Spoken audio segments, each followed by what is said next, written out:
Agora, um dos aliados mais próximos de Donald Trump, o estrategista Steve Bannon, manifestou preocupação com a possibilidade de Jair Bolsonaro ser denunciado pela PGR e prometeu levar o caso ao governo dos Estados Unidos. Bannon já havia antecipado o assunto com o secretário de Estado, Marco Rubio, que concordou com sua avaliação e teria avisado que uma denúncia deixaria o Brasil mal visto pela gestão Trump. Segundo o jornal Folha de São Paulo, o secretário de Estado até já articulou, junto ao governo e a parlamentares republicanos, uma espécie de recado ao Itamaraty, mas não teria adiantado qualquer pressão ou reação se essa denúncia for concretizada. Começar essa com o Mota, que sempre faz um paralelo muito interessante, né, sobre coisas que acontecem nos Estados Unidos e se isso pode reverberar aqui no Brasil. Mota, governo Trump preocupado com uma possível denúncia contra Jair Bolsonaro e há informações de bastidores que indicam articulações de bastidores nesse sentido. O que é o Steve Bannon para quem tem um Elon Musk? Eu acho que há 3 aspectos a serem considerados aí. Primeiro, o relacionamento entre Bolsonaro e Trump. Isso certamente tem muita relevância. Você colhe os frutos das amizades que você cultiva. Isso não é diferente no mundo da política. O segundo aspecto é o fato de Donald Trump ter sido ele próprio alvo de uma guerra judicial por muita gente considerada ilegal e inconstitucional, que teve como objetivo eliminá-lo da vida pública. Ele sofreu até um atentado por milímetros. Ele sobreviveu. Então, me parece inevitável que ele se coloque no lugar de Jair Bolsonaro e tenha uma compreensão do que está acontecendo. Mas há um outro elemento que provavelmente tem muito mais peso do que todas essas questões, inclusive do que Steve Bannon, que foram as restrições de todos os tipos que as empresas americanas de rede social sofreram e continuam sofrendo aqui no Brasil. O histórico é terrível. E quem prestou atenção no discurso do J.D. Vance, vice-presidente americano, na Conferência de Segurança de Munique, viu que ele deu um recado muito claro à Europa. Ele disse: o verdadeiro inimigo do Ocidente não é a China e nem a Rússia. O verdadeiro inimigo do Ocidente é a liberdade de expressão. É quase como se J.D. Vance estivesse citando Olavo de Carvalho. E esse poço de tentar suprimir a liberdade de expressão de todas as maneiras e usando todo tipo de desculpa todos os dias, esse é um poço no qual o Estado brasileiro faz questão de ir cada vez mais fundo. Você, Beraldo, e essas informações de bastidores que vieram à tona, Steve Bannon levando a preocupação a Marco Rubio, e tem aí uma desconfiança de que poderia haver uma articulação, uma manifestação de alguns parlamentares republicanos e um possível recado ao Itamaraty. Enfim, claro, são informações de bastidores, mas o que a gente precisa considerar quando isso chega à grande mídia? Olha, Caniato, Steve Bannon, ele está em baixa. Hoje sofreu um processo grande nos Estados Unidos, teve que fazer acordo com a justiça. Ele tem uma relação muito próxima, se não me engano, de Eduardo Bolsonaro e certamente está acompanhando, através desse contato direto, a situação do ex-presidente Jair Bolsonaro no Brasil em relação à justiça. Mas o ponto concreto, Caniato, é o seguinte: qual é a visão que se tem hoje do Brasil, sobretudo por parte dos Estados Unidos, com o governo Trump, um governo que foi eleito para proteger a liberdade de expressão, para acabar com programas que fomentam o progressismo, sobretudo em instituições públicas, como as escolas públicas americanas, e que vem cortando verbas do mundo inteiro, dinheiro norte-americano, do contribuinte norte-americano que financiava programas de associados com figuras progressistas do mundo todo, e muitos desses programas tinham a ver com essa perseguição, com essas campanhas de cancelamento, com esse cerceamento à liberdade de expressão que aconteceu. Outro foco do governo de Donald Trump é atacar os criminosos. Aliás, ele está expulsando dos Estados Unidos, numa velocidade bastante grande, imigrantes ilegais que estão cometendo crimes dentro dos Estados Unidos. Então, essa questão toda do narcotráfico, dos bandidos que entraram ali cruzando a fronteira com o México, isso tudo está no alvo. Aí olha para o Brasil, Caniato. O que os Estados Unidos estão enxergando? O que esse governo, sobretudo Marco Rubio, que é o secretário de Estado, responsável pela relação com os outros países, eles olham para o Brasil e eles estão vendo, primeiro, o narcotráfico dominando todas as instâncias do país. Depois, a gente vê as redes sociais sofrendo bloqueio, a liberdade de expressão completamente ameaçada. Estão vendo o judiciário indo atrás do ex-presidente Jair Bolsonaro com uma vontade que não se vê, por exemplo, no combate ao crime. E tudo isso vai se formando, vai se montando uma imagem do Brasil que é completamente incompatível com aquilo que os Estados Unidos quer. Não só para si, mas para os seus parceiros comerciais. Então o Brasil, obviamente, diante da sua realidade, está em maus lençóis com o governo norte-americano. E o pior, Caniato, é que não há nenhuma vontade no Brasil de se mudar este cenário, de construir pontes com o governo norte-americano, não para ser subserviente, como muitos aí da esquerda, sobretudo, ficam apontando o dedo, mas para construir relações comerciais que sejam favoráveis ao Brasil. O Brasil precisa de investimento, o Brasil precisa de conhecimento, de tecnologia, de criação de emprego, mas nós estamos deixando essa oportunidade passar e estamos cada vez mais dependentes, e aí sim, subservientes da China. Faz sentido uma coisa dessa? Para mim, parece que não. É uma notícia conectada ao nosso primeiro destaque, né? É uma expectativa sobre a possibilidade de uma denúncia contra Jair Bolsonaro. Você, Dávila, de que maneira uma denúncia contra um ex-presidente da República mexe na avaliação, na percepção dos Estados Unidos sobre o Brasil? E o que estaria ao alcance do governo norte-americano quando a gente destaca na notícia que um recado seria emitido ao Itamaraty? Quando a gente destaca isso, a gente está falando exatamente do quê? Que tipo de recado? Caniato, é preciso ver que Bannon não tem um cargo oficial no governo. Ele é uma pessoa que teve uma influência na campanha, nas campanhas, no discurso de Trump, mas ele não tem cargo no governo. Agora, a conversa com Marco Rubio e ao chamar, dar o recado por vias do Itamaraty, mostra o cuidado que se está se tomando nos Estados Unidos para dar seus recados, mas sem transformar isso numa grande coisa de mídia, de imprensa, porque isso aumentaria demasiadamente a tensão entre os países. Então, o primeiro ponto é o canal cauteloso de usar os canais diplomáticos para mostrar a sua insatisfação.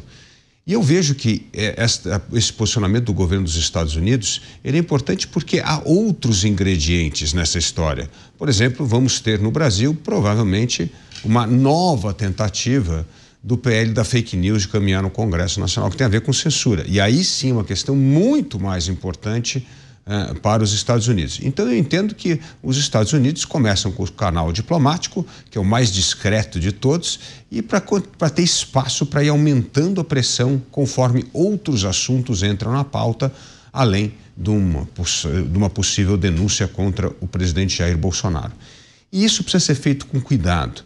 O Mota mencionou o discurso do vice-presidente da República, J.D. Vance, na Conferência de Segurança em Munique. O discurso de J.D. Vance foi desastroso para as relações dos Estados Unidos com a Europa. Pegou muito mal, todo mundo reagiu fortemente contra o discurso, entendendo que aquilo é, na verdade, recado de tratar questões internas ao invés de uma conferência que estava tratando a questão de defesa, principalmente no momento onde há uma guerra na Europa, que é o caso da guerra da Ucrânia com a Rússia. Então, isso mostra o tamanho desgaste que pode trazer nas relações entre países quando você usa questões que têm a ver para o seu público interno e trazer isso para a mesa da diplomacia. Isso não ajuda a criar pontes, não ajuda a criar entendimento, pelo contrário, isso aumenta a tensão no mundo. Então mostra que é preciso ser cauteloso. E, a meu ver, nessa questão especificamente de Jair Bolsonaro, o governo americano foi extremamente cauteloso, começando a usar os seus canais diplomáticos. Mas pode piorar quando entrar na questão de liberdade de expressão e aí sim, afetando diretamente as redes sociais. Pois é, o Dávila mencionou o discurso do vice-presidente norte-americano J.D. Vance, os recados que foram emitidos e, claro, o Mota há pouco fez um paralelo sobre a possibilidade de outros recados serem também destinados a outros temas e assuntos quando a gente olha para a situação de Jair Bolsonaro. Quer fazer um contraponto ao Dávila, Mota? Claro. Bom, o Dávila tem razão em parte. O discurso foi um desastre para os líderes europeus que estão numa posição muito confortável. São, na maioria deles, governos de centro-esquerda, que subscrevem uma pauta que vai contra tudo aquilo que o eleitor americano votou. Eles subscrevem a imigração sem controle, subscrevem essa pauta de controle da mídia, regulamentação da mídia. A Europa está avançando agressivamente sobre isso. No Reino Unido, foi descoberta a ação de uma gangue de imigrantes que praticava violência sexual contra mulheres. Esse assunto foi abafado. Agora, no Reino Unido, pessoas estão sendo presas por postagens feitas na internet, que são considerados discursos de ódio. A eleição na România foi gravemente afetada porque disseram que houve um uso indevido das redes sociais. A Europa tem todo o direito de fazer isso. Esse foi o recado de J.D. Vance. Ela só não tem o direito de fazer isso e depois pedir ao governo americano para continuar protegendo a Europa. Ou a Europa aceita os termos de defesa da liberdade e da liberdade de expressão dos Estados Unidos, ou então ela que se defenda. O recado do J.D. Vance já tinha sido dado na campanha. Se vocês querem censurar as empresas de rede social, principalmente, lógico, a empresa do Elon Musk, o X, os Estados Unidos podem decidir sair da OTAN. Então, até onde vai o direito de burocratas não eleitos, que são os que comandam a União Europeia, e até de eleitos de governos nacionais, de fazer, prestem atenção nisso, me digam se vocês já viram isso em algum lugar, regulamentar, censurar as redes sociais, porque as redes sociais permitem a divulgação de um discurso que não é de esquerda, que não é de centro-esquerda. Então, isso é usar a força política para coibir liberdade de expressão. Eu imagino o choque dos líderes europeus de terem que ouvir isso de um vice-presidente americano, principalmente uma pessoa como J.D. Vance, que tem origem humilde. Quem já leu o livro dele, ouviu o filme, sabe. Ele é um sujeito que veio da classe baixa americana, a mãe dele era dependente química, então ele tem mais uma rejeição a essa pauta de liberação das drogas, essa pauta woke. Que ninguém cometa nenhum erro de esquecer isso. O atual governo americano, Donald Trump e J.D. Vance, ele foi eleito com uma das missões de varrer essa pauta woke do Estado americano e de onde for possível. Então, a Europa tem que escolher, ou conta com a proteção americana ou toca a sua vida sozinho. Só para fechar essa discussão dentro do tema que a gente trouxe, eu acho que o Beraldo quer fazer também uma observação, né, Beraldo? À vontade. Não, só antes aqui do Dávila responder, mas, Dávila, a minha leitura é que os líderes europeus, eles reagiram à fala de J.D. Vance com uma reunião em Paris, capitaneada pelo presidente francês, Emmanuel Macron, aonde se discutiu a necessidade da Europa avançar nos investimentos militares. E isso, por si só, demonstra a dependência da própria Europa dos Estados Unidos até na sua proteção, porque na OTAN Os Estados Unidos, ele compensa os países que não contribuem da forma combinada, contribuindo acima daquilo que ele precisaria contribuir. Obviamente, porque tem o maior PIB, ele contribui mais. E quando houve agora a guerra da Ucrânia contra a Rússia, que invadiu seus territórios, de novo a Europa, né, subscreveu as sanções à Rússia, mas com isso passou a ter que contar com o apoio dos Estados Unidos para alimentar o seu sistema de energia, combustível, etc. E os Estados Unidos estão ali bancando a guerra, bancando os Zelensky e as suas campanhas de guerra, e a Europa com uma participação bastante mais tímida.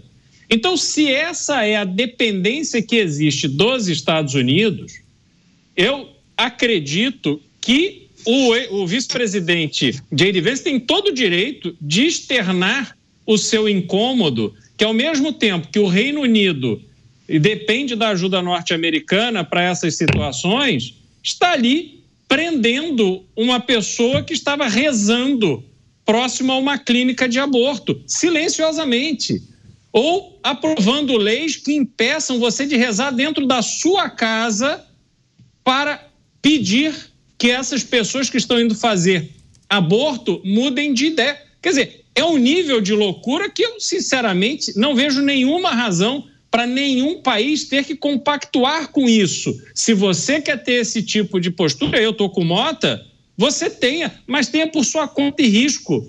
Não venha querer impor esse tipo de regra e depois tentar recorrer a mim quando você precisa de alguma coisa. Tá certo. A gente tem vários outros assuntos para a gente dar conta de debater todos eles. Quer fechar rapidamente, 30 segundos no máximo, Dávila? Não, só o ponto que, evidentemente, essas são acusações importantes, cada país tem que resolver. O problema é que você usou um seminário de segurança para discutir questões internas. E isso parece um desrespeito com a dor que a Europa hoje passa, que é por causa de uma guerra dessa. Além do mais, a Europa vem sim investindo cada vez mais um percentual do seu PIB em armamento. É óbvio que não vai resolver tudo do dia para a noite, mas inclusive já tem uma meta de 5%, que é muito mais acima do que os 2% que haviam sido exigido antes. O fato é que, no momento que você está sentindo uma dor por causa de uma guerra, você trata de outro assunto, parece que você está dando pouca importância para o problema que tira o sono dos europeus e dá muita importância para os problemas ligados à sua agenda interna do seu país. E isso é uma desconsideração com seus aliados.